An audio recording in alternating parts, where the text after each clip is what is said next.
마켓 이슈 분석 이어갑니다. 그리스의 경제 개혁안 지출이 또 하루 늦어질 것으로 예상이 되고 있습니다. 하지만 시장 측에서는 크게 해석은 하지 않는 것인지 일단 혼조세에서 마무리가 됐는데요. 요즘 들려오는 이슈가 참 많아요. 좀 짚어볼 것도 그에 따라 늘고 있는 것 같고요. 네, 맞습니다. 그런데 중요한 게 그리스나 러시아 같은 이 시장을 지도했던 이슈들이 점차 더 완화가 되고 있다는 겁니다. 이 시장이 점점 잠잠해지는 모습을 보이면서 주요 증시들 상승세에서 다시 주춤한 모습도 관측이 되고 있는데 네. 앞으로 어떠한 이슈들을 좀 집중을 해보는 게 좋을지 오늘도 MTN의 김종우 연구위원 모시고 이야기 나눠보도록 하죠. 위원님. 네, 지정학적 이슈가 줄어들고 있다면 펀더멘탈에 집중하는 것이 좋겠죠. 그런데 이런 펀더멘탈과 함께 지금 우리가 가장 주목하고 있는 건 유동성입니다. 과연 유동성이 어디로 흘러갈 것인가? 실제로 펀더멘탈은 어느 쪽으로 길을 밝혀주고 있는가? 이 부분에 대해서 좀 주목을 해봐야 될 것 같은데요.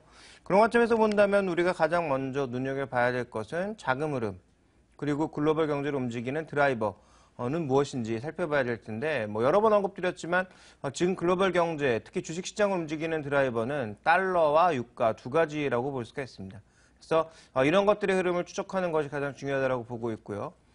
실제로 펀더멘탈 측면에서 보자면 가장 지금 눈에 띄고 있는 것은 유럽입니다. 준비된 그림을 보시면 경제 서프라이즈 지수만 놓고 봤을 때는 그 어느 지역과 비교가 안 되게 유럽이 독보적인 모습을 보여주고 있죠. 물론 워낙 안 좋았다가 회복되고 있는 것이니까 상대적으로 이걸 너무 높게 평가할 필요는 없지만 단순한 수치 움직임만 놓고 보자면 현재 유럽만이 강세를 보이고 있을 뿐 미국도 침체 양상이 있고요. 이머징과 중국 모두 침체 양상입니다. 그러니까 이 상황을 놓고 보자면 지금 이 모멘텀적인 측면, 펀더멘탈의 모멘텀적인 측면으로 놓고 봤을 때는 유럽에 투자하는 것이 가장 좋아 보이고요. 그 다음 또 하나 우리가 좀 살펴봐야 될 건 한국에도 동시에 해당되는 내용이기도 한데 제가 계속 지적드리고 있는 부분이죠. 유럽 기업들이 지금 가장 좋아지고 있는 결정적인 이유.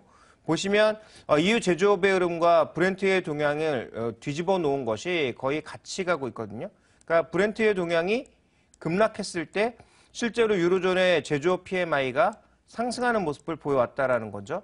근데 최근에 유가가 급락하고 있습니다. 그리고 제조업이 최근에 좋지 않았다가 서서히 돌아서는 모습입니다. 이때와 비슷한 흐름이 나타날 가능성이 있다라는 거고요.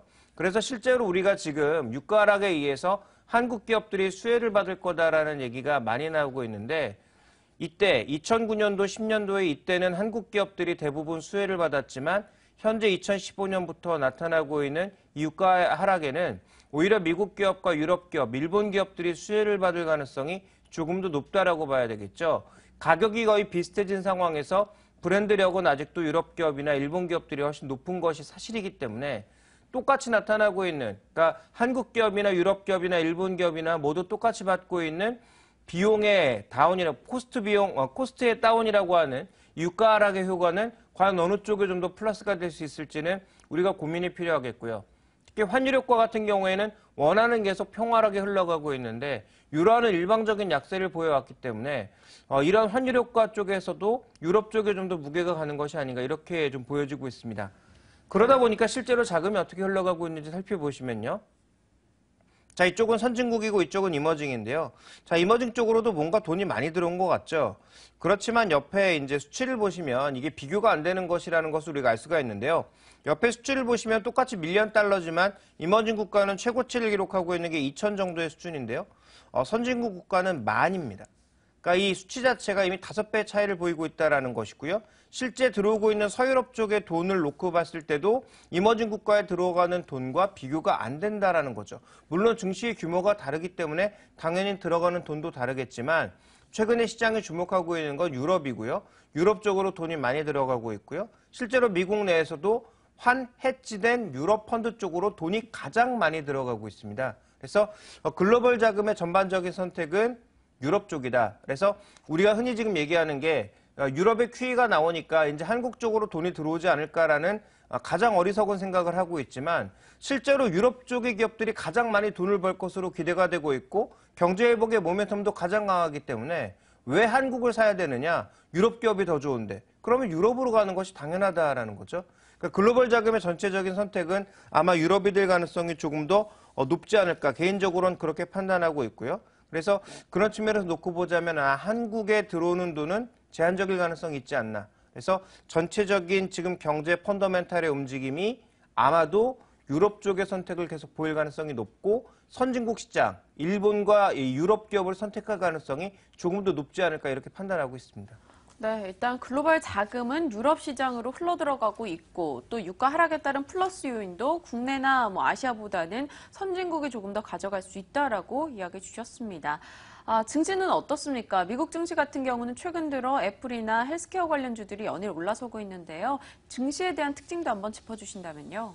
답을 이미 다 말씀해 주셨는데요. 미국에서는 지금 확실하게 실적이 좋아지는 그런 기업들, 또 모멘텀이 있는 기업들은 계속 올라가고 있습니다. 대표적으로 컴퓨터 사이언스라든지 애플 컴퓨터 같은 기업들이 계속 신고가를 치고 있죠. 그러니까 애플 같은 경우도 여러 번 언급드렸지만 모멘텀적으로는 지금 애플워치에 대한 기대감, 그리고 2020년까지 추진될 스마트카에 대한 기대감, 이 전지차에 대한 기대감, 전기차에 대한 기대감 이런 것들이 나타나고 있는 것이고요. 실제 지금 당장의 실적으로서는 애플의 아이폰 6와 아이패드가 잘 팔리고 있다는 거죠. 그래서 연일 신고가, 오늘 쉬어가는 모습 속에서도 애플은 2% 이상의 강세를 보이면서 여전히 신고가를 나타내는 모습을 나타내고 있고요. 자, 이런 기술주가 얼마 안 됩니다. 또 한쪽에서는 뭐가 움직이고 있냐면 헬스케어인데요. 헬스케어 ETF의 지금 주봉입니다. 주봉을 보시면 지금 지난 2010년 이후로 한 번도 지금 추세를 꺾지 않고 계속 신고가가 나고 있습니다. 이러한 흐름이 나타나고 있다는 건 결국 이쪽으로 돈이 엄청나게 몰리고 있다는 거고요.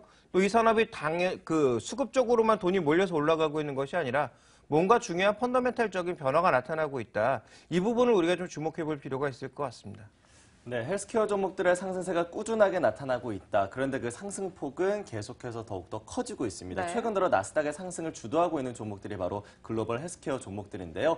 이들 종목들이 이렇게 오르고 있는 이유 어디서 좀 찾아볼 수가 있을까요? 대표적으로 선진국의 고령화 때문에 약은 점점 더 많이 필요한데요.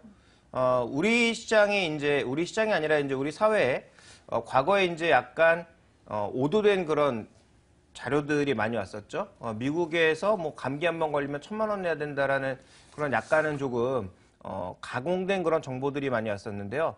그러니까 그 정보에 있어서 핵심 뭐냐면 미국이 그만큼 의료비가 비싸다라는 거죠. 그만큼까지는 아니지만 한국에 비교하면 의료보험비라든지 이런 것들이 워낙 비싸기 때문에 의료비 자체가 워낙 비싸서 미국에서 병원 안 가고 한국으로 돌아와서 병원 간다 이런 얘기도 들릴 만큼 미국은 의료비가 비싼데요.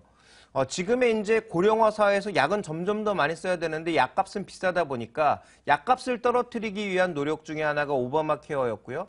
이 오바마 케어의 핵심 중에 하나가 그동안 미국에서 허용하지 않았던 바이오 신약에 대한 바이오 시밀러를 허용하겠다는 거죠. 그러니까 이미 특허권이 단 오리지널리티가 단 이 바이오 신약에 대해서 바이오 시밀러와 같은 복제약을 허용하게 되면 의료비가 급격하게 떨어질 수 있거든요. 그러면 지금 어차피 미국이나 선진국들이 강력하게 무언가 짓고 다시 개발하고 이래서 경제를 키우기에는 이미 한계에 달해 있기 때문에 비용을 낮춰서 지금 무언가를 계속 개선시키려고 하고 있습니다. 가장 초기에 나타났던 게 뭡니까?